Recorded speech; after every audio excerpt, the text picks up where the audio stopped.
Les damos la bienvenida a esta entrevista mutua que presentamos en el marco de los festejos por los 40 años del Centro Cultural Rojas. En el encuentro de hoy, nuestros invitados van a recorrer sus trayectorias en el Rojas, además de sus participaciones como curadores y promotores culturales. También los invitamos a compartir su recuerdo de un panorama de época respecto de la escena de las letras en Buenos Aires y su interacción con el devenir del Rojas como centro cultural universitario. Los protagonistas de hoy son Cecilia Sperling y Daniel Molina. Daniel Molina es escritor, crítico de arte, ganador del premio Conex 2007 y licenciado en Letras con diploma de honor en la UBA. Escribió y escribe en numerosos medios nacionales e internacionales. Desde el año 1986, convocado entonces por Tamara Kamensain, fue coordinador del área de Letras del Centro Cultural Rojas hasta su retiro poco antes de 2020. Cecilia Sperling es escritora, curadora cultural, educadora y activista política. En su paso por el Rojas, encargó y editó los volúmenes colectivos Confesionario, Historia de mi vida privada, en el que escritores y artistas escribieron en primera persona, de los que participaron Edgardo Kosarinsky, Martín Cohen, Alan Pauls, Rosario Blefari, entre muchos otros. El formato de lecturas fue adaptado a Radio UBA y a televisión en el canal de la Ciudad de Buenos Aires. Como curadora literaria, también acá en esta casa, creó la serie de lecturas performativas Lecturas más Música, que se inició en 1998 y continúa hasta la actualidad. Los dejamos con la palabra a ellos, los protagonistas. ¿Qué tal, Ceci? Tantos años. ¿En serio, Dani? Mira, no sabíamos por dónde empezar y me parece que empecemos por el principio, que es lo más difícil porque pasan los años y uno relabora el recuerdo, ¿viste? Yo vine al Rojas primero como público. El Rojas era un lugar chiquitito, esta sala no existía, esta parte del Rojas no existía, era el teatro de al lado, que ahora se llama la sala Batato Barea. Batato Barea no existía, ¿no? Todavía no había hecho nada. Y acá el Rojas abrió en el agosto, creo, del 84. Me contaron los que abrieron la primera puerta que estaba lleno de ratas. Y esa fue la primera tarea, era eliminar los roedores. Luego se ocupó, toda la UBA ocupó este edificio y al Rojas le quedó el teatro, nada más, ¿no? Y así tuvimos 2 años, más o menos, y ahí se hacía, no sé si te acordás, el Club del Clown. Sí. Esto fue lo primero que se hizo en teatro. Y ahí apareció Batato, que apareció el chico que después iba a ser Batato como parte del elenco, y empezaron los primeros ciclos de letras que hacía Tamara Kamensain, que era algo así como una especie de jefa de programación, subdirectora, encargada de letras, asesora del director, que era Lucio Schwarzberg, y programadora general, que igual tampoco había tantas cosas porque no había ni presupuesto, ni luz, ni espacios.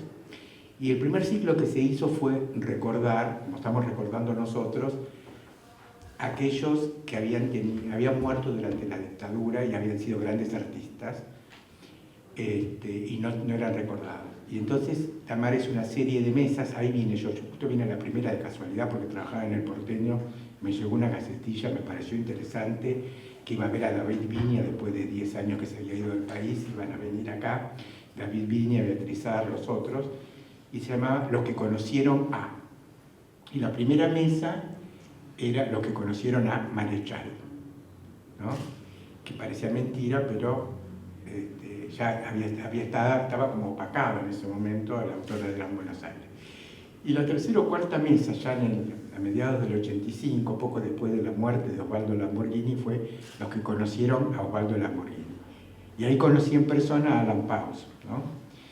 O sea, y una de las cosas que me llamó la atención desde el comienzo del Rojas era que apenas conocías a alguien, 1, 2, 3, 5 años más tarde, era una persona significativa del mundo cultural o ya lo había sido. O sea, no pasó nadie por este Rojas, justamente como recordábamos ahora, recién, a ver de qué hablábamos, qué sé yo, todo este cotilleo, no pasó, no hubo nadie en el Rojas que haya pasado que haya sido insignificante. Bueno, vos sabés que estaba leyendo un escrito de Tamara Kamenstein de homenaje al Rojas que ella escribió en un momento, y claro, todo lo que armó estuvo César Aira, que tampoco se puede ver en Argentina porque decidió no aparecer en medios. Bueno, hicieron esas dos clases de las que salieron los libros, ¿no? Tres cursos los traje yo a Aira. Tamara me decía, no me da bola, no quiere venir, a pesar de que es más amigo mío que tuyo, peleábamos por quién. ¿Cómo hiciste para traerlo? Y lo que se me ocurrió para traerlo a Aira era proponerle cursos que no pudiera rechazar. ¿Viste? Como el padrino. Bien, le voy a hacer una propuesta. O sea, sos experto en seducir. Soy experto en seducir. Entonces un día, yo en esa época vivía en Caballito, y él vivía en el mismo lugar que vive ahora, en Bonorino, en Flores. Entonces nos encontramos en un café neutral a mitad de camino entre Caballito y Flores, y que nos encontrábamos siempre ahí. Y le digo, mira César, te voy a proponer algo que vos siempre vas a decir que no, pero esta vez vas a decir que sí. Era el año 87, hace muy poquito, que acababa de morir Coppi, y él justo habíamos hablado por teléfono, me ha dicho, estoy muy tocado con Coppi, qué macana, ya no solo empieza a morir gente de nuestra generación, sino que empiezan a morir tipos que son irreemplazables en el mundo de la cultura. Otro Coppi no va a haber jamás, es como se muere Shakespeare, dice. Entonces yo agarré y dije, bueno, vos, estábamos ahí, y le dije, bueno, ¿te acuerdas que el otro día hablamos de Coppi? Y me dice, sí, no me vas a decir algo de Coppi. Digo, sí, te voy a decir algo de Coppi. Digo, vos sabrás que el 99% del mundo argentino no sabe quién es Coppi, primero. Y segundo, por lo menos el 80% del mundo cultural argentino no lo sabe. Digo, porque toda su carrera fue en Francia, somos pocos los que hemos leído, todavía no llegaban los libros de anagrama acá, estamos hablando de comienzo de la democracia, ¿no? Y le dije, me gustaría que dieras un curso cómo leer a Coppi. Y me dijo, déjamelo pensar, pero tenés casi el sí. Y esa misma noche me llamó y me dijo, sí, lo voy a hacer. Y cuando le dije a Tamara me dijo, vos lo drogaste, algo le pasó, porque no puede ser, él está en contra, nunca quiere dar cursos, no quiere estar en ningún lado. El curso ese fue... Bueno, me imagino lo que fue, haber llenado... Sí, mira, esa es una de las cosas, bueno, se llenó. Obvio que sí. Se llenó. Había 40 asientos, estaban los 40 ocupados cuando nosotros inscribimos, porque había que pagarlo, inscribimos, pero por ejemplo estábamos acostumbrados en ese ciclo cómo leer, que era muy masivo, y generalmente se hacía en el teatro. Por ejemplo, para que te des una idea, antes de Aira, Tomás Abrán había dado lo que estaba la moda total, era cómo leer a Foucault. A Foucault, claro. Hoy Foucault es bibliografía de todas las carreras, que yo, pero estamos en el 85, 86, Foucault casi nadie lo conocía, muy poca gente lo había leído. Entonces vino Tomás Abraham y se llenó, y pusimos por primera vez un parlante afuera en este pasillo, y la gente se paraba ahí y puteaba porque no podía. Me acuerdo que estaba el dueño del cemento, como se llama, pobre, Chaván, que estaba y había entrado y decía, yo entré, soy un héroe, logré entrar al curso. Bueno, era así, 200 personas. El de Aira no fue así de masivo, ¿no? Quiero decirte. Lo mismo cuando Casullo Pero Aira, perdón, hizo también el de Alejandro Pizarro. Claro, pero eso fue después. El primero de todo y fue ese Coppi. sí debe haber explotado. Los tres fueron cursos de 40 personas. Mira. Lo cual muestra una especie de invisibilidad del público, porque te digo, fueron 3 momentos o sea, Aira dando un curso no es que te transmite información o demás, sino que es un maestro zen.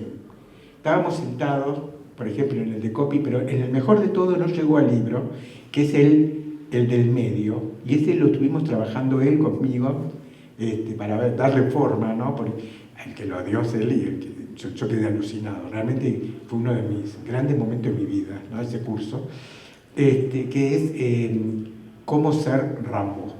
Yo le había propuesto cómo ser un escritor maldito o algo así, ¿no? Y él me dice, mira, los escritores no queremos ser escritores, queremos ser Rambo, queremos abandonar. Es decir, haber hecho ya una obra genial, o Mozart, ¿no? Decía, si fuera músico sería Mozart. Haber hecho una obra genial, morirte joven o irte a África, y que ya está, que la gente hable de vos durante 2 siglos diciendo, es un genio, vos ya A los 18 años te dedicas a fumar marihuana y listo, ¿no? Me dice, queremos eso. Entonces Rimbaud es el arquetipo del escritor que todo escritor quiere ser. Y dio un curso sobre Rimbaud. Y nunca lo pulió, los materiales que dio, y no lo publicó. Yo creo que no puede ser porque es performático el curso, era performático. Estábamos sentados Enrique Pesoni, Roberto Jacobi, yo, Luis Chitarroni, el público éramos pocos, pero así, ¿no? Estábamos sentados ahí así. ¿No? Era un koan sen tras otro. ¡Pap! ¡Pap!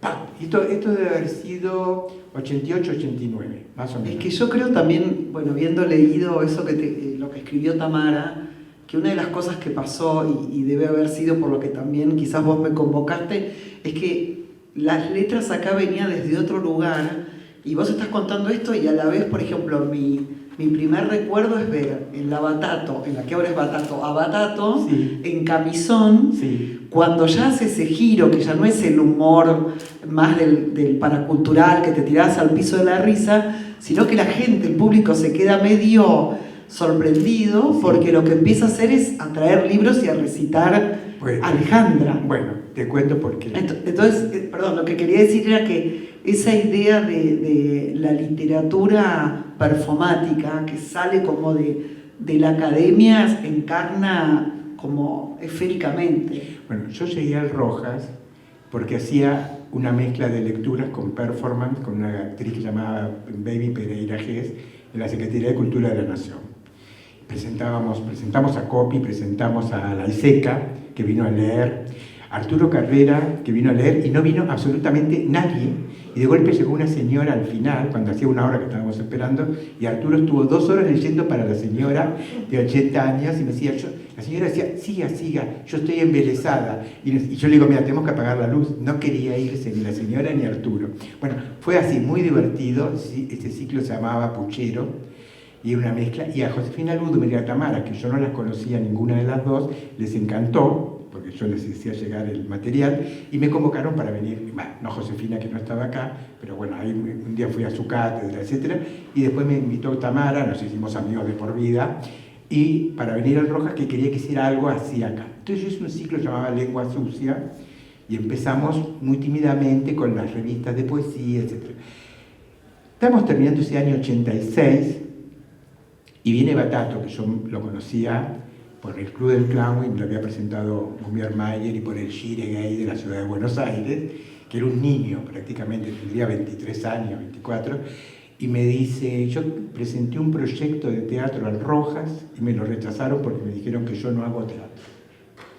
Yo soy demasiado caótico, no hago teatro, y que a ellos eso no les interesa. Y estaba Schumacher, que Schumacher no se me enoje, ¿no?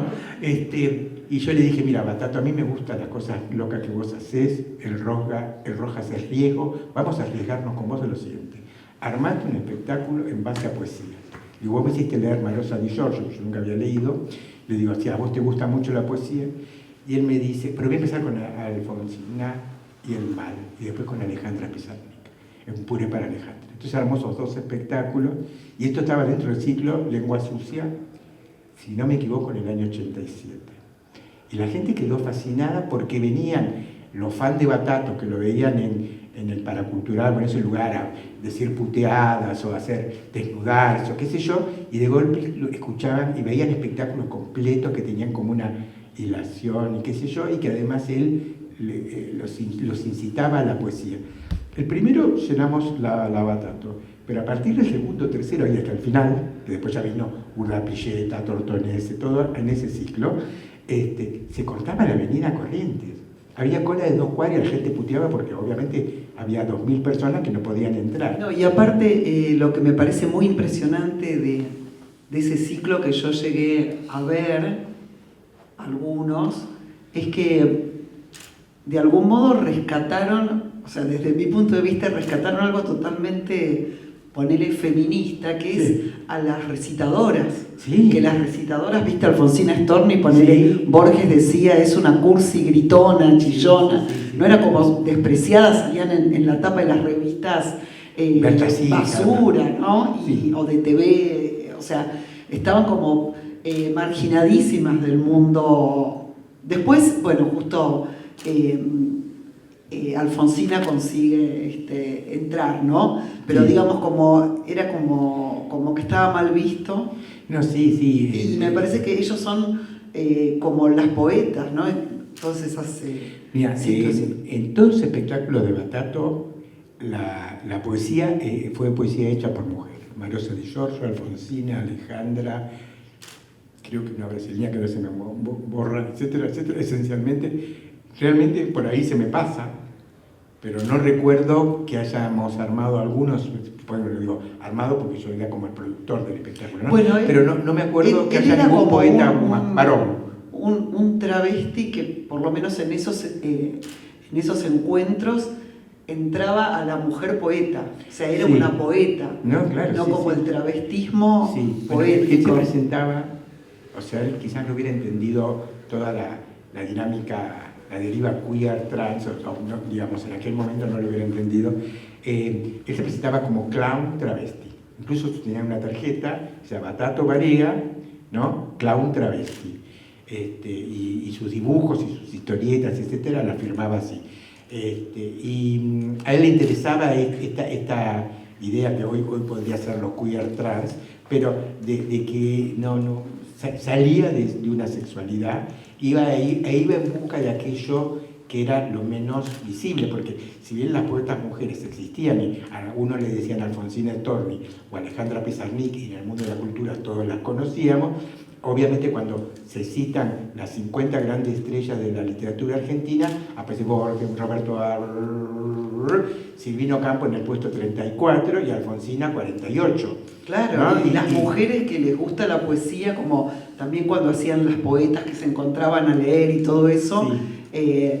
Bueno, siempre había como una cosa un poco burlona. Creo que Borges sí tenía muchos grupos de seguidoras, señoras, de lectoras de poesía. Y lo que pasa es bueno, que en general el público de literatura siempre, digamos la modernidad estoy diciendo, ¿no? Desde el siglo XIX en adelante, es esencialmente femenino. No quiere decir que solo mujeres, y tampoco los varones son gays, pero hay una pequeña proporción de varones entre el público, no entre los escritores, sino entre el público, por ejemplo, que sigue un escritor o que, salvo que es un escritor tipo bien macho, a lo Bukowski, por ejemplo, o algo por el estilo, ¿no? Pero la inmensa mayoría de los, por ejemplo, uno piensa en los picnic, ¿no? En los años 50, eran todos varones, había una sola mujer que no era muy importante, todos los demás eran varones, pero ellos hacían una lectura y el 80%, 90% del público eran mujeres que seguían a los picnic, y no varones que estaban en búsqueda de andar en moto por Estados Unidos. Yo creo que también por eso el cambio de los últimos años con la salida del closet de las mujeres, de todo el movimiento gay lesbiano, sí. Porque entonces son escritoras que no les importa tanto seducir y levantarse tipos, entonces escribir a la medida de los tipos. Entonces decíamos con Luciana Pecker que culturalmente nos liberaron de ese peso en el que porque el público porque la audiencia era mujeres, entonces el tipo que viene a seducirlas, o vos como escritora, sí. Tener que hacer como una impronta de quiero seducir al editor, sí. Porque ya te empieza a interesar menos la aprobación de digamos, el típico... Ahora digamos, lo raro en Batato era que, siendo claramente un clown travesti, haciendo, digamos, toda una apología de la transexualidad y del cambio de sexo, y luego del desnudo, y muchas veces del desnudo que se lo veía femenino porque escondía el pene, claro. como un buen travesti, qué sé yo, la mayoría del público era masculino. Y Batato muchas veces venían camioneros que se lo levantaban después, o Batato se levantaba a seguirlo, tenía una hinchada masculina. Hay que decirte, así como en la literatura... Bueno, pero también porque me parece que Batato tenía mucha calle. Tenía que mucha por calle. Ahí no es una cosa que arrastra tanto. Quizás los artistas visuales sí, ¿no? Como todo el movimiento gay como que trae más la calle, o algunos, pero viste que la literatura todavía no tenía calle. Es más de cenáculo. Batato en ese aspecto estaba más cerca de los camioneros que del cenáculo. Y digamos, eso vivificó mucho al Rojas y sobre todo al primer director que yo con el que trabajé, porque con Lucio Schwaber lo conocí, seguimos amigos durante las décadas, lo quiero mucho, él fue el que abrió el Rojas, digamos, el primer director del Rojas, y el que le dio la impronta que después fue para ese camino, de la experimentación, etcétera, que siguieron todos a su manera luego, pero el que hizo estallar al Rojas fue Leopoldo Sosa Pujato, ¿no? ¿Cómo llegó él aquí? Leopoldo llegó acá castigado, como nosotros siempre decíamos cuando recordábamos el origen del Rojas. El Rojas nació por un castigo y el Rojas tenía permiso para equivocarse y por lo tanto, por eso nosotros podíamos a veces acertar, porque nos equivocábamos muchas veces y a nadie le parecía mal. Por ejemplo, Leopoldo decía, qué horror, al otro día salíamos, parecían sobre el Rojas, ahora la gente se olvidó, pero eso es lo bueno, al final todo se olvida. Pero entre el 88 y el 92, que fue ya el momento que el Rojas se consagró con todo, la mayoría de las veces que Rojas aparecía en el diario era casi como policial. Un grupo de punk rebeldes no deja entrar a ancianos la universidad, es una vergüenza lo que pasa en el Rojas. Hubo gente que se desnudó, se fumaba marihuana en el escenario, ¿no? Esto es no nos olvidemos que recién salíamos de la dictadura. En el 85 caminaban por la avenida Corriente grupos de bandas nazis que puteando porque había venido Darío Fo al Teatro San Martín 84 y rompieron todo el frente del Teatro San Martín a piedrazo. Darío Fo los invitó al escenario y discutió con ellos y ahí se aplacaron, habían puesto bombas en el teatro. Bueno, estamos hablando de los 2 o 3 primeros años de la democracia, digamos. La gente cree que cambió el gobierno y al otro día Buenos Aires fue Nueva York liberal. No. O sea, la presión de derecha, bandas fascistas, cuando acá pusimos en cine, que estaba prohibida en la Argentina, La Última Tentación de Cristo, y había colas el éxito mantuvo al Rojas 2 años. Dábamos la función 2 veces por semana y entraban 500 personas a verla en los pasillos donde pudiera ser y pagaban entradas y gracias a esa recaudación el Rojas empezó a tener por primera vez algo de plata para pagarle la luz. Y afuera había amenazas, venían bandas y le pegaban a la gente que quería entrar a ver La Última Tentación de Cristo porque era una burla de Cristo. Entonces, digamos, toda esa época que funcionó de esa manera, digamos, un poco el que motivó a atrevámonos. Dijeron, vamos a volar el teatro. Leopoldo dijo, bueno, es una buena forma de morir viendo una buena película de Scorsese. Entonces la pasamos y no volamos. Y bueno, y ahí se siguió, nunca más se interrumpió. Llamaban todo el tiempo, pon una bomba, va a volar, nunca se interrumpió el Rojas. Te voy a contar una sola cosita más, así, de esto imposible del Rojas. Berlonger, yo era como el corresponsal de Néstor acá, incluso vivía en su departamento en Palermo. Él vivía en San Pablo y me mandaba a mí sus poemas, etcétera. Bueno, yo se los daba a Víctor Redondo cuando salió El Último Reino, después se lo llevaba a Pesoni cuando salió en Sudamericana. Y se los publicaba en El Porteño, en los artículos también de la cuestión gay. Y cuando hizo el libro Alambres, que tiene cadáveres, el gran poema de él, ¿no? Yo le dije presentarlo acá. Y justo coincidió el día de la presentación, él venía de San Pablo, y íbamos a hacer un espectáculo con Baby Pereira Gess, estaba Sergio Cheifek, bueno, todos los chicos, Caparrós, todos los que en ese momento eran los niños, Shanghái, que recién empezaba, y toda esa movida que iban a estar acá, fue una de las huelgas de la CGT, pero una huelga general que estaba cortada la luz de la calle, no había un solo colectivo. Y Leopoldo habló con el sindicato acá, en ese momento que era muy pro arte, ¿no? Nos apoyaban mucho, y dijo, no, nosotros vamos a abrir el Rojas porque es una cosa que se produce una sola vez, si no la hacemos se pierde, porque al otro día Berlonger se volvía a San Pablo. Entonces dijimos, ¿cómo va a llegar la gente? Porque yo, por ejemplo, yo me vine caminando yo vivía en Palermo, y me vine caminando 50 cuadras hasta acá para presentar, yo era el que presentaba. Y demás, y dije, bueno, y por la calle no había nada, no había ni gente caminando. Llego acá, 150 personas. Estaba Piglia, Josefina Ludme, Beatriz Sarlo. Decime cómo llegó Sarlo, que no sé dónde estaba bien, en Villa Crespo. Todo el mundo llegó. Llegó acá y presentamos y fue una especie de orgía de la alegría, de la poesía, hermoso. Y en Rojas pasaban ese tipo de cosas, que vos decías, solo pasan ahí.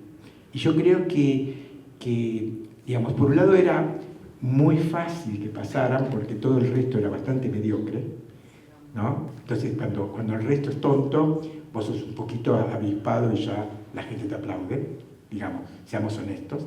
Y lo otro que pasaba era que todo el mundo era muy conservador.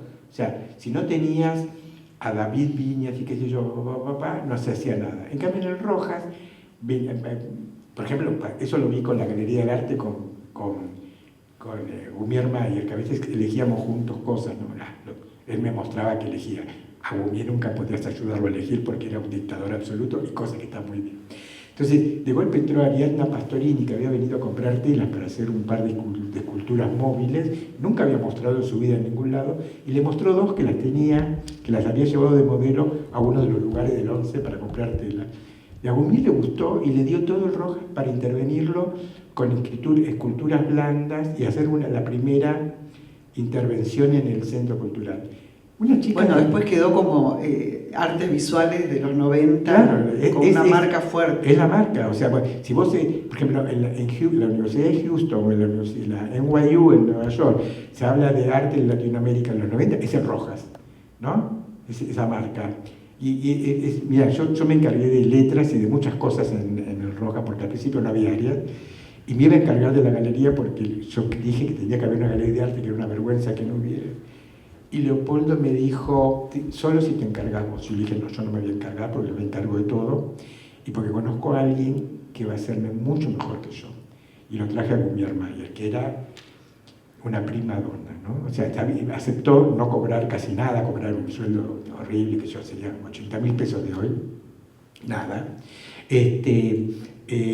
Pero quería tener pleno poder para él decidir todo, cosa que me parecía muy bien. Y fue una curación de galería de arte espléndida. Bueno, ya te digo, ha quedado en la historia, los 90 en arte argentino es la Galería Rojas.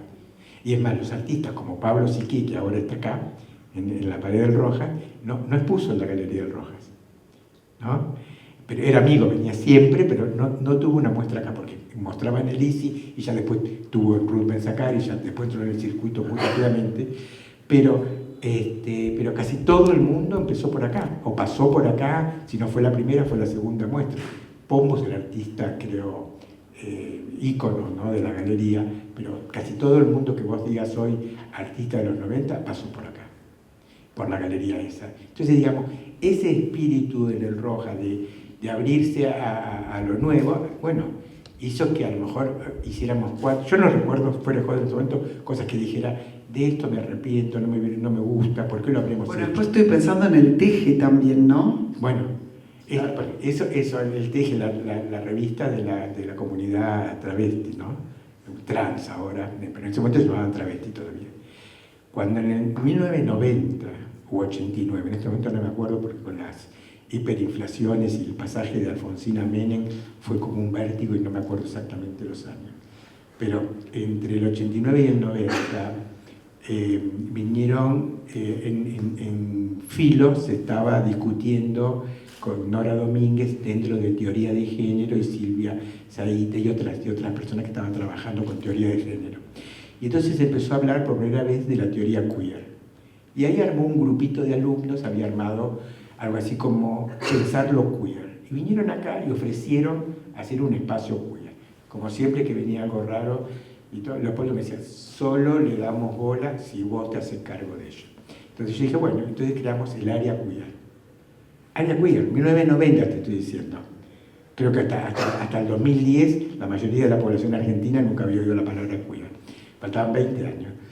Armamos el área queer. Nos trajo montones de problemas porque eran bastante anarcos y bastante quilomberos y qué sé yo, pero empezamos a debatir todo ese tipo de temas que luego derivaron en tecnologías del género, con Paula Viturro y otra gente que siguió toda la deriva de género con diferentes posiciones, porque vos viste que hay millones de discusiones y a nosotros siempre nos pareció bien que viniera todo el mundo, de todas las posiciones, no tener una posición única. Eso lo recordamos hace un rato, que vos me decías, ¿puedo invitar a tal escritor o tal otro? Yo dije, todo el mundo puede venir a Rojas. De Borges al pibe que recién empieza, si nos gusta. Bueno, hay algo de la jerarquización, de la mezcla, ¿no? Sí. Que todo el tiempo, sí, eso lo hicimos en Confesionario, Historia de mi vida privada, en Lecturas más música, que viste que Lecturas más música después terminó siendo un genérico, o sea, sí. Una actividad era, no sé, teatro, lecturas más música, y en realidad había sido este ciclo que hacíamos acá, sí. Con la lectura de narrativa, que hasta ese momento era solo lectura de poesía, y la banda o el músico, 3 lectores, pero siempre hacíamos eso que creo que está buenísimo, ese espíritu de una escritora inédita, todo mezclado, el escritor recontra consagrado. A mí me invitaste un par de veces a leer, y me acuerdo una vez estuve con Pángaro, era la música, y otra vez estuve con Juana Molina, sí. ¿no? Que muchos me preguntaban si era mi prima. No, impresionante. Después estuvo mucho Eve Uart. De hecho, quiero rescatar, ella vino siempre, ella era como, no sé, a cualquier hora, donde sea. Eve es una grande, ahora recién la están rescatando a ese nivel, pero Eve es lo más parecido en femenino a Borges, ¿no? El elogio de Fowell, que una vez lo escribió en El Porteño, es, voy a decir de Eve Uart, es una de las 3 mejores escritores argentinos, y lo pongo en masculino, porque cuando uno dice escritora, cree que es de la sección escritora, que siempre son menos valiosas que los varones. No, si uno toma a todos los grandes escritores, hombres y mujeres de la Argentina, Eve Uart es uno de los 3 grandes. Sí, yo no sabes qué pienso, porque eso lo dicen bastante, creo que también Borges lo dijo de Virginia Woolf, como entre los escritores. Sí. Y está bien que en español la E es el genérico, sí. Pero a la vez creo que por lo menos logramos las escritoras, ya decir, que las escritoras sea el mismo, sea tan halagüeño ser la mejor escritora como el mejor escritor, pero... Sí. También es un clima de época, por ejemplo, cuando Fowell dice esto, en los 90... Fowell fue como una transición, ¿no? Claro, entre como su cosa bardera, digamos, y transgresora, sí. Y un momento como de cambio. Pero, bueno, Eve, cuando hicimos el confesionario en TV, contó muchísimas historias. Y, aparte tenía unas historias personales increíbles. Unas historias increíbles. Parece que tuvo una pareja y unos amigos, y bueno, tuvo un rock and roll bastante interesante. Sí. Y bueno, ahí también tuvimos nuestros pequeños bardos, para no perder la tradición. Bueno, yo me acuerdo que en Confeccionario el más provocativo de todo fue cuando vino Yuso. Claro. Pero hubo otros que también fueron, porque la gente fueron picantes. Me acuerdo, por ejemplo, hicimos un confesionario, María Moreno, Cartoon y yo. Yo no podía creer que era parte de esa selección de grandísimos. Y está en el libro, aparte, está en nuestros textos. Y Cartoon empezó a contar una historia de infidelidades, que se cogía al primo, no sé qué cosa, y cuando termina dice, bueno, confieso que todo lo que conté es mentira. ¿No? Polemiquísimo. Polemiquísimo, ¿no? Pero había como una historia con un taxi boy, que también... polemiquísima. Sí, pero era verdad. Ella decía que era verdad. Decía que era verdad. Y lo de Yuso fue impresionante. Me acuerdo que a Frenkel ahí no lo podían retener en el público. No, pero aparte él decía, nunca fui a un lugar con tanto rock and roll porque le dieron una piña. Sí. Pasó de todo. Porque creo que había algo que es bien... No sé qué está pasando ahora, porque esto es como antes de las plataformas, ¿no? Sí. Entonces había algo del ritual en vivo, que haya siempre gente, viste, es como que está el cuerpo, y al cuerpo le pasan cosas. Claro, no se puede comparar. Lo mismo pasa con el aura de una gran obra y la mejor reproducción. Vos podés ver A mí me pasó eso, por ejemplo, en el MoMA, frente a las señoritas de Aviñón de Picasso, la había visto 7 millones de veces reproducida desde mal a genial, pero estás ante las señoritas de Aviñón y te tiemblan los pies, digamos, es como, no fui al Prado, pero es como si estuviera frente a las meninas, ¿no? O sea, la presencia del aura de la obra, lo mismo pasa cuando estás en vivo. Bueno, eso yo creo que, Es la diferencia entre teatro y cine, por ejemplo. Los dos son geniales, pero la conmoción que te da el teatro, el cine no. Bueno, ahora ya estar en una sala de cine es un paso enorme, sí, al lado de estar en la compu. Pero no, te estoy como muy, muy agradecida de esa invitación. Vos habías venido en Lecturas Más Música con la muñeca, con la negrita, sí. Y lo empezamos a hacer acá, y bueno, hicimos todo tipo de pruebas. Pasaba esto que decías, un día de golpe estaba Soda Stereo, otro día el grupo que conocías en la esquina que te gustaba, dale, vamos a probar. Lo mismo los autores, ¿no? Y eso, creo que, me parece que eso empezó en 2004, empezamos con las Lecturas Más Música, que no se hacían, y me parece que hasta el día de hoy, bueno, ahora ya es como, ya te cansás, decís, bueno, basta de gente leyendo. Sí, sí. Y en ese momento yo me acuerdo que había un programa de Horacio Quiroga y había unos escritores consagrados que decían que le parecía clownesco porque estaba mal visto para los escritores de narrativa, Sí. Ponerse a leer parados, ¿no? Como esa mala interpretación de que lo narcisista es poner el cuerpo.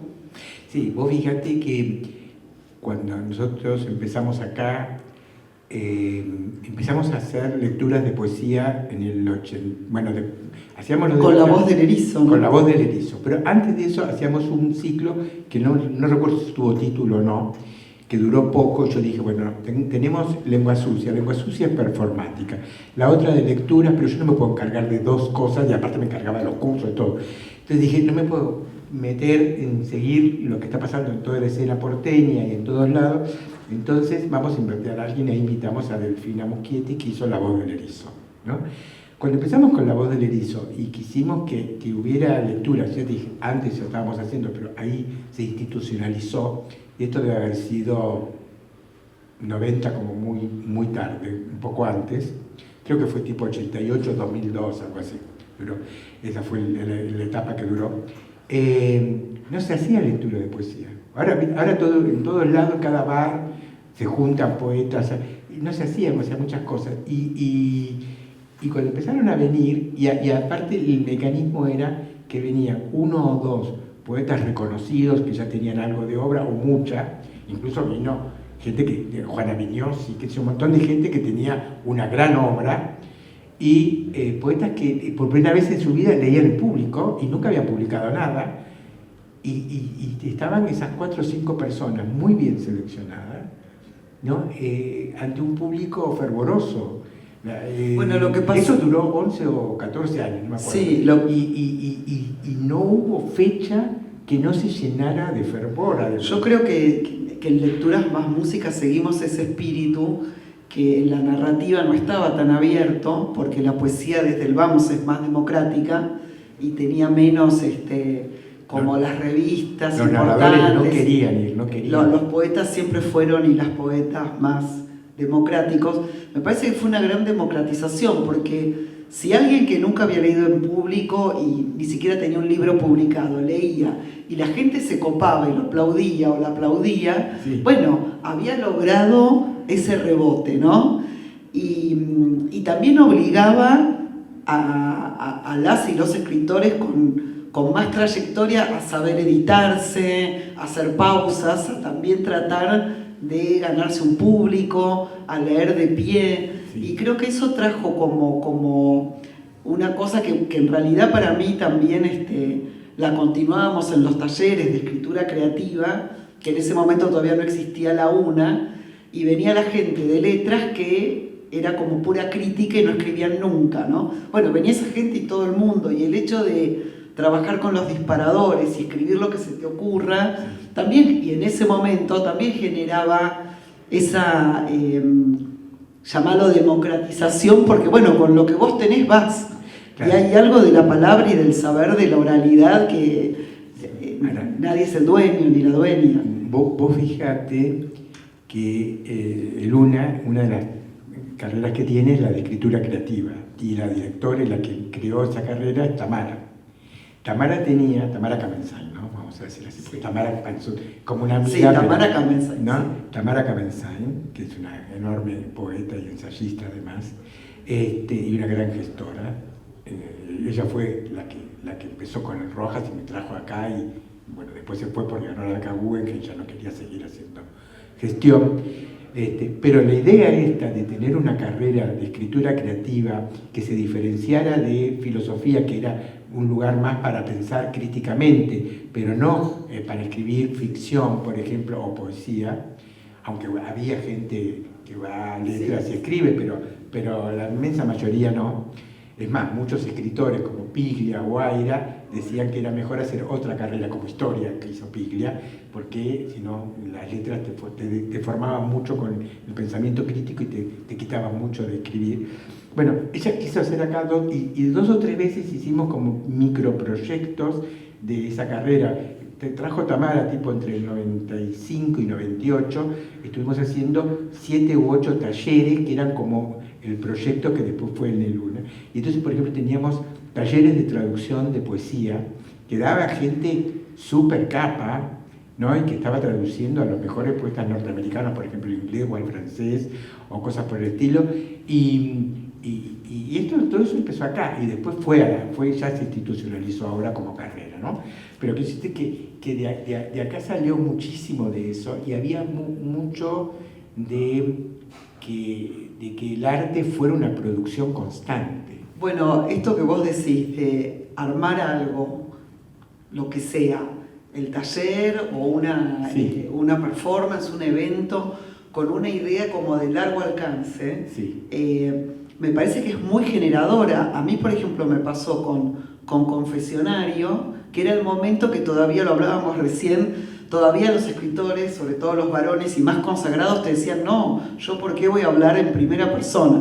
Por supuesto, después todos, 5 años más tarde, todos sacaron sus libros en primera persona, pero en ese momento estaba como súper mal visto. Y después lo que terminó pasando, que muchos de esos proyectos empezaron, en algunos, por ejemplo, directamente hacía como la edición, como decía, che, me invitaste pero no sé qué leer. Bueno, a ver qué tenés. Ah, bueno, me parece que voy a hacer algo con los ojos, de cuando iba al oculista. Y después muchísimos proyectos consumados, como películas. El mismo Edgardo escribió como una especie de, Edgardo Kozarinsky, ¿no? Sí. Una especie de confesión de un romance cuando hacía La Colimba. Sí. Guadalupe Naón empezó haciendo Pozo de Aire con una sola foto que tenía del padre desaparecido. Mechi Halfon, para algunos que me estoy acordando, ¿no? Hizo la primera cosa del trabajo de los ojos con la miopía, pero digo, es impresionante cómo... Una escritora que ahora me olvidé el nombre, porque tener 70 años te hace eso, que te olvidas los nombres.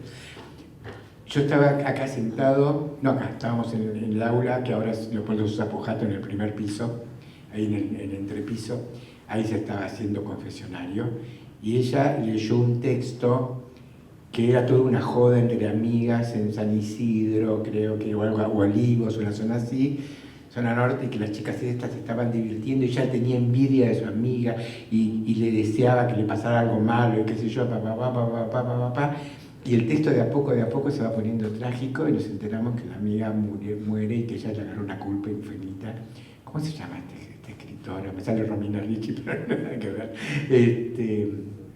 ¿Puede ser un texto de Rosario Blefari? No. También... Porque Rosario hizo algo muy bueno en Confesionario, que dijo, yo voy a contar que me imagino que charlo con una amiga, que esta amiga tiene mucha más plata que yo, y los problemas económicos que tenemos para hacer salidas, pero es una charla que yo me imaginé mientras me duchaba. Sí. Entonces, digamos, yo aprendí muchísimo, ¿no? Ahora estoy como muy experta en primera persona, porque cada persona podía traer su versión. Esto de que cada vez era otra cosa completamente distinta. Sí. Y la versión de Rosario es, bueno, algo que yo imagino, es real y es confesional porque Sí.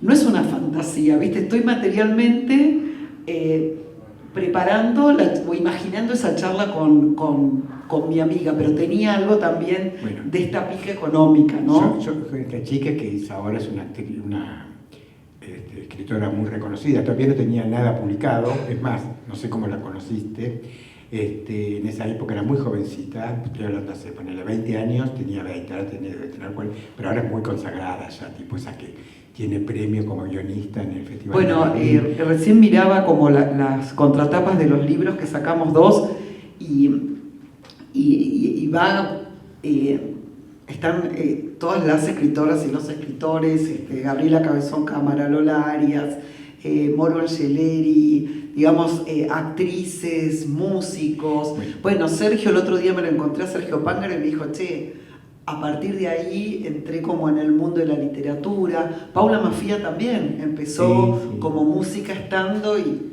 publicó un libro de poemas buenísimo y está como con una cabeza y un recorrido. Me acuerdo mucho de ella, de esta situación, porque ya yo vine a 8.000 eventos al Rojas y estaba ahí en el público y de golpe me reía, porque al principio era casi cómico y cada tanto había un cierre que vos te reías como casi un buen Woody Allen femenino de 20 años, que me llamaba la atención tanta chispa inteligente y sofisticada, y de golpe me quedé un poco mudo y de golpe me largué a llorar, porque era terrible la historia y terrible lo que estaba sufriendo ella.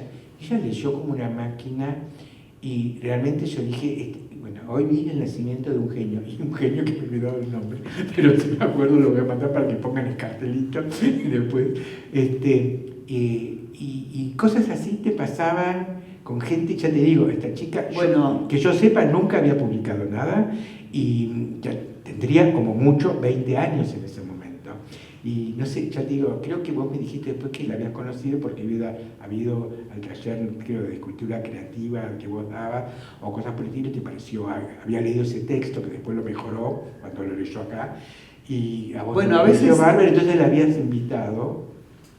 Es que me parece que esto que estamos hablando desde letras es como muy esférico, muy botánico y con muchas ramificaciones por ahí. ¿Viste? Esta democratización hace que en el taller el que se manda y el que quiere subir al escenario se sube al escenario y a la vez todo este ambiente que después venís y a quien ves te anima a actuar.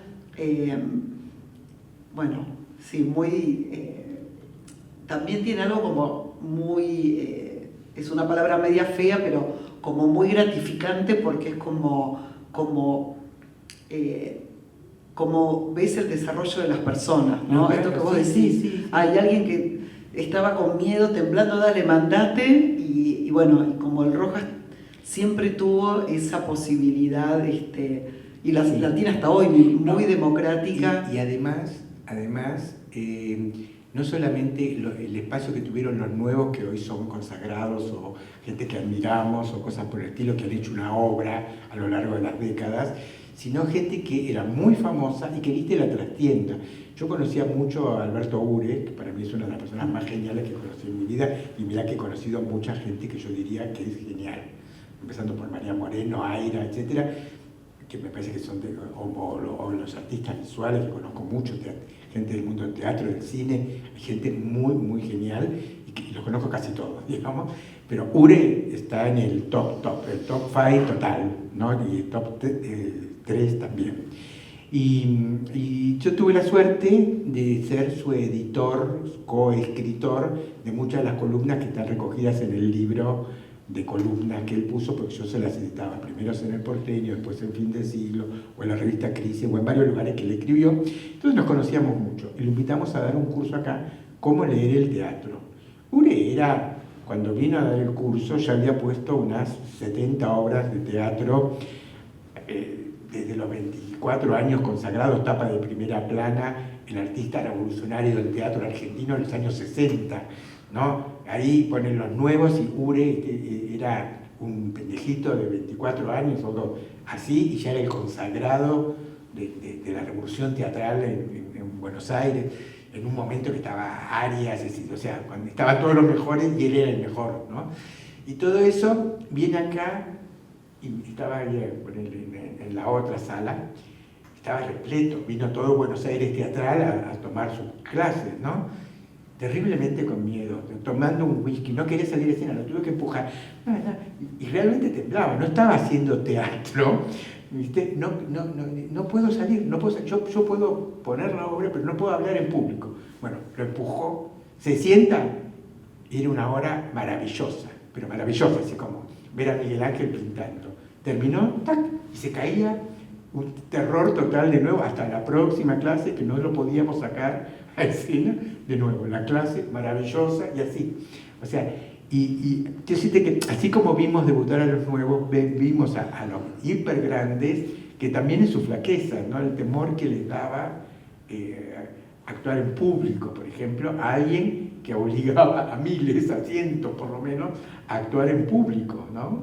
Es que me parece que una de las intenciones de lo de letras era como, que bueno, por lo menos para ese momento muy, muy innovador y que lo sigue siendo, como tomar un poco los conceptos y las ideas. Entonces quizás, no sé tanto sobre Alberto Bure, pero quizás no había tenido él ese tipo de exposición, porque en ese momento no había una demanda, queremos ver la próxima obra que dirige, pero por ahí no sé si había una demanda de profundización de sus ideas y de sus métodos y de su persona. O sea, no había una demanda, pero cuando lo pusimos... Se generó la demanda. Se generó la demanda, y por un lado el público estaba enloquecido, fanatizado, fue un curso buenísimo, y más para la gente de teatro, pero además de eso, él lo tomó con un nivel de seriedad, digamos. Es que los espacios para mí se cargan también, ¿no? Yo me acuerdo cuando hacíamos lectura más música en la Batato, y mucha gente que venía me decía, o decía al público, no puedo creer estar en la Batato, ¿no? Como la carga de esa palabra energía, pero de presencias. Si vos sabés que, no sé, que estuvo Ure, que estuvo Batato, y bueno. Que estuvo Marosa de Giorgio, todo el mundo estuvo, ¿no? Estuvo Derrida en el escenario de la Batato. Y quiero terminar con esto, ¿no? Porque es antes que yo estuviera, no habla de mi periodo, sino del periodo inaugural del Rojas, cuando acá no venía nadie, o venían 10 personas. Era 1985, y yo aún ahí no la conocía en persona, la había leído, ya me había invitado a tener una charla con ella, pero no la había visto, a Tamara Kamensain, y viene Tamara, estábamos en el seminario de Josefina Ludmer, en filosofía, yo estaba cursando todavía, y ahí me la presenta, fuimos a comer y qué sé yo, y me dice que se entera, que se había enterado, ella estaba en el Rojas, que yo sabes, digo, sí, yo fui a varias cosas que hiciste, pero nunca te había visto, bueno, ahí la conocí. Y le digo, y me dice, lo quiero traer a Derrida, ¿no? Derrida era mi santo patrón. Yo había leído yo había trabajado en la publicación de su primer libro en el 74, en la traducción que había cuidado Oscar del Barco, había sido el asistente de Oscar del Barco, que es otro genio total, absoluto, que conocí, que murió este año, ahora unos meses, un genio absoluto. Y nunca lo habían traducido en ninguna parte del mundo, nadie sabía quién era Derrida, y Oscar del Barco me iba pasando y yo no entendía nada. 15 años me dediqué a leer Platón, etcétera, etcétera, para entender los libros de Derrida, ¿no? Para que te doy una idea. Y era el tipo que me abrió la cabeza filosóficamente, me hizo un autodidacta de la filosofía, etcétera, etcétera. Entonces yo lo adoraba, se peleó conmigo el día que vino. Bueno, ese es otro tema. Y Tamara me dice que lo quiere traer a Buenos Aires, parece imposible, y me dice, el problema es que en el Rojas no tenemos plata ni para pagarle, porque va a estar en Montevideo, invitado para un seminario internacional de semiología, no sé qué mierda que hacía la Universidad de Uruguay, de la Universidad Nacional de Montevideo, y va a estar ahí, y no tenemos plata para pagarle el buquebús, ni hablemos de traerlo en avión, menos acá. Entonces dice, estamos pensando que... Y en la mesa se había sentado con nosotros Enrique Pesoni, y Pesoni le dice a Tamara, ¿y si yo trato de hablar con Borges y vemos de decirle a Derrida que lo invitamos a comer con Borges, pero que él se tiene que pagar el pasaje y que no va a cobrar nada y encima tiene que pagar con una charla, ¿no? Que era la charla que iba a dar acá? Bueno, le mandan carta, pues estamos en el 84, 85, le mandan carta a Francia, esto era tipo 3 meses antes. Derrida aceptó. Fue a Montevideo, me acuerdo que él comentaba que le habían pagado $20.000, no lo podía creer porque era la plata más grande que le había cobrado en ese momento, en esa época. Acá vino gratis, después vino con Pacho Dolen en el 95, 10 años después, ya la estrella mundial llenó el Cervantes, 2 cuadras de cola para entrar al Cervantes, y ahí cobró 25.000, suite principal en el Alvear, viajó en primera, etc. Pero en el 85 acá vino un buquebús que se lo pagó él, lo único extra que le conseguimos era almorzar con Borges, ¿no? Que no era poca cosa. Y a Borges lo convencieron. Lo convencimos. Le habló Enrique. Esta es la conspiración de la amistad. Y el Rojas estuvo, por eso quería terminar con esto. El Rojas estuvo siempre muy armado en estas conspiraciones de la amistad, ¿no? Entre gente muy, muy valiosa, que una conoce a otra, y entre todos juntamos fuerzas, y a pesar de que no hay plata para cambiar las lamparitas y todo, lográs que venga Derrida gratis. Y entonces le dijo, mire, es un filósofo francés que lo admira, que ha escrito de usted, que realmente es un tipo muy interesante, qué sé yo, me dice, espero que no sea un plomazo o algo así, decía Borges, ¿no? Bueno, que el otro, parece que la conversación que empezó ni fue a comer con ellos dos, ellos 3 comieron, no fue nada del otro mundo, pero bueno, eso es problema de ellos. Y Derrida vino de una charla. Alan Pauls hizo como la presentación y primero hizo como un resumen de la charla y al final agregó cosas, porque en realidad son algunas aclaraciones, entonces aclaró eso y después traducía preguntas-respuestas, que hubo varias. Aunque parezca mentira, éramos 30 personas presentes.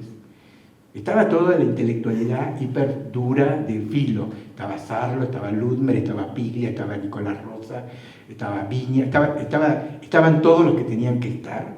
Pero había 2 alumnos. Y eso que lo habíamos propagandizado en todo Filosofía y Letras, pero nadie sabía quién era Derrida, ¿no?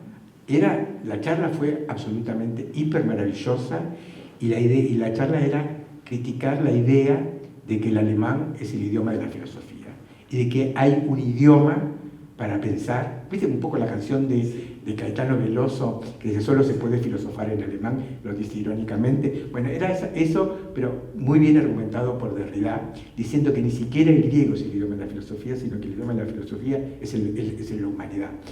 Y realmente es una charla hermosa, muy poética, muy, muy, muy divina, toda basada en ejemplos de poesías, ¿no? Y sobre todo de Paul Celan, ¿no? Y después la charla que dio en el 95 era solo Paul Celan. Fue una charla así maravillosa que se logró acá por esta conspiración de la amistad en un lugar que era absolutamente excéntrico. Bueno, hablando de la amistad no nos podemos olvidar de María Moreno, ¿no? María Moreno. Que estaba con vos. Claro, yo la traje para que creamos para ella, bueno, ella la traje a hacer cursos como a vos al principio, hicimos 1000 cosas juntos, en letras, y de golpe ella cada vez me ofrecía traer gente para hacer cursos de periodismo, comunicación, pero desde una óptica nueva. Y yo dije, bueno, creemos el área de comunicación. Y bueno, de nuevo eran letras, no sé qué, área queer y comunicación. Y eso se encargaba María Moreno, pero además hizo muchísimas cosas. Por ejemplo, el homenaje a Mansilla, que fue una semana genial acá. Incluso hicimos, no sé si conocés que hay una foto de Mansilla que a él le sacaron, que está sentado entre 5 espejos y se ve Mansilla multiplicado por 5. Y hicimos la cosa con los espejos y la gente podía venir a sentarse y sacarse la foto a lo Mansilla, ¿no? Que estaba acá. Hicimos una obra con indios que te perseguían cuando entrabas al teatro, era eso más que nada, ¿no? Bueno, todo eso lo organizó María Moreno, que me parece, a mí, cuando presenté el Petit Orejudo junto con Daniel Link, presentamos los dos el Petit Orejudo en Gandhi, Y yo dije, yo sé que muchos escritores, estaban todos los escritores de Buenos Aires en ese momento ahí, dije, se van a enojar acá, pero para mí los dos escritores argentinos que van a quedar en la historia de esta época son María Moreno y César Aira. Y hoy, 25, 30 años después, más de 30 años después, podemos afirmar completamente, los dos grandes escritores de los últimos 40 años argentinos son María Moreno y César Aira. Y son del Rojas también. Y estuvieron acá. Estuvieron acá. En Letras. Dejaron también su carga, ¿no? Su carga. Que a veces, viste, por ahí teatro, ¿no? O el arte visual es como que al tener el cuerpo tan fuerte, sí, como que tienen más presencia, pero digo así, en términos muy generales, pero quizás esta historia estaba un poquito más oculta, ¿no? De todo el movimiento, desde Derrida a Aira, a hablar de Copy, bueno, todo lo que pasó. Aparte me decís todos esos nombres, parecen mentira, y esto es agua, es el río que pasó por acá, ¿no? O sea, cuando uno viene por acá y ve que algo sedimentado, es que, bueno, pasaron todos esos cauces, ¿no? Sí, y no paró, ¿no? Así no paró. Que bueno, que no pare. Bueno, chin, chin. Sí.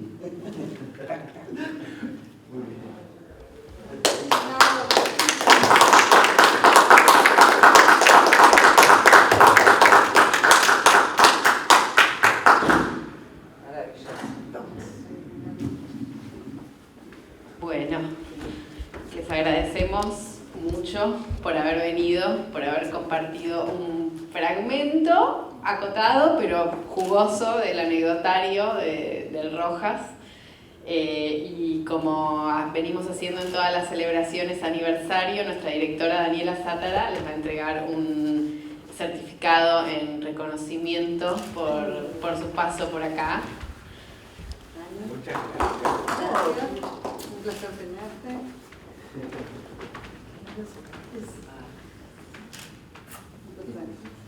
Voy a poner ahí para más fácil. Yo también. Bueno, dale mi colo. Encantada. Figuretti. La gran Nati allí. Muy bien. Igual me corro y hacen una los tres, ¿te parece? ¿Parece al medio? No. Genial. Epa,